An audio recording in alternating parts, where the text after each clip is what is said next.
Tonight, the City of Troy has a new policy about smoking in public places. Troy TrojanVision Nightly News starts now.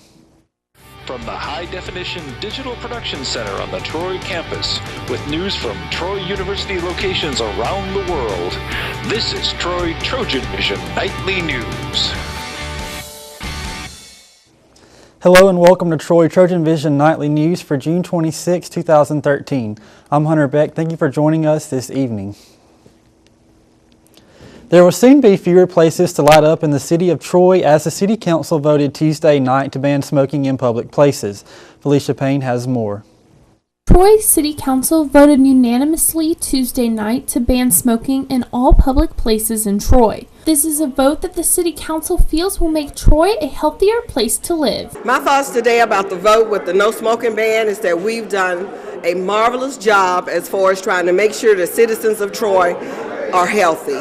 We need to strive for healthier citizens, so today we tried to make that happen. During the meeting, there was a public hearing for members of the community to give their opinions on the ban. And of the 3 people that spoke, not a single one spoke in opposition of the ban. Well, we heard that Troy was considering a very strong smoke-free ordinance. We've been working really hard over the past 10 years to try to get smoke-free ordinances passed around the state.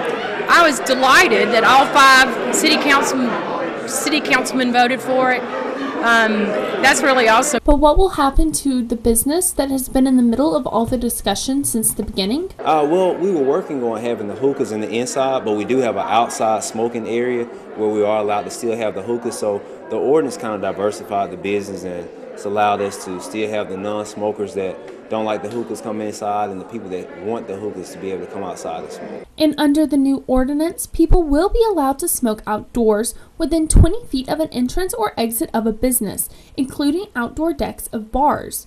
Also, people will be permitted to smoke in their cars or in their private homes. Individuals who violate the ordinance will face a fine of $50, and businesses that violate the ordinance could be fined up to $500. Felicia Payne, Troy TrojanVision News. Restaurants that were grandfathered in under the city's previous smoking ban will no longer be allowed to have smoking. The full ordinance can be read on the City of Troy's website at troyal.gov. The new ordinance could go into effect as soon as the end of the week. By law, the ordinance has to be published in the local paper for it to become official. During the City Council meeting Tuesday night, another decision was made. This was to rename a street in honor of a former Troy City Councilwoman. Felicia Payne has a story.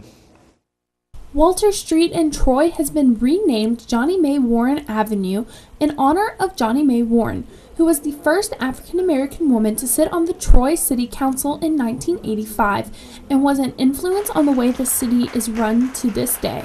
I can describe Ms. Warren as being a giant among the redwood forest trees. She was a very tall woman. She was a fair complexion woman, and she always was extremely stylish. Warren, who turns 96 in July, was unable to attend the meeting and reception in her honor, but family members expressed their appreciation for what the city did. Well, just the fact that that she cared about people. It doesn't matter rich or poor, black or white. It didn't matter. If you were in need, my mother's going to help you. She had people here from not only her biological, but also people that she just had personal influences in their lives. The newly named Johnnie Mae Warren Avenue runs between Boyd Street and South Knox Street in Troy. Because she actually has property on Walter Street, so in order to keep her legacy alive and in order to show our appreciation to her for the role that she played in our local government, then it was very fitting for us to rename that street. And now for the community to come back and say thank you for what you've done really means a lot to me, and I'm pretty sure if she was here, she'd say the same thing. Felicia Payne, Troy TrojanVision News. Johnnie Mae Warren served 2 terms on the City Council in the 80s. And now taking a look at news from around the state. In Coleman, a police officer shot and killed a police dog that he said attacked him during a training session. Authorities say Officer Anthony Childress was training Monday with a Belgian Malinois at a park when the dog attacked. Officials said it bit the officer's leg and then attacked a second time, biting into the officer's head and causing lacerations that required surgery.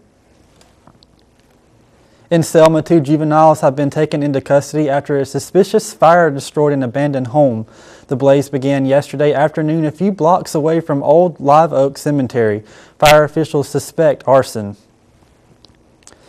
In Montgomery, Verizon Wireless has announced that its high-speed 4G LTE network has been substantially completed in Alabama just 2 years after being launched in Montgomery and Mobile. To celebrate, Verizon officials say they are awarding 4 grants worth a total of $100,000 to 4 Alabama organizations.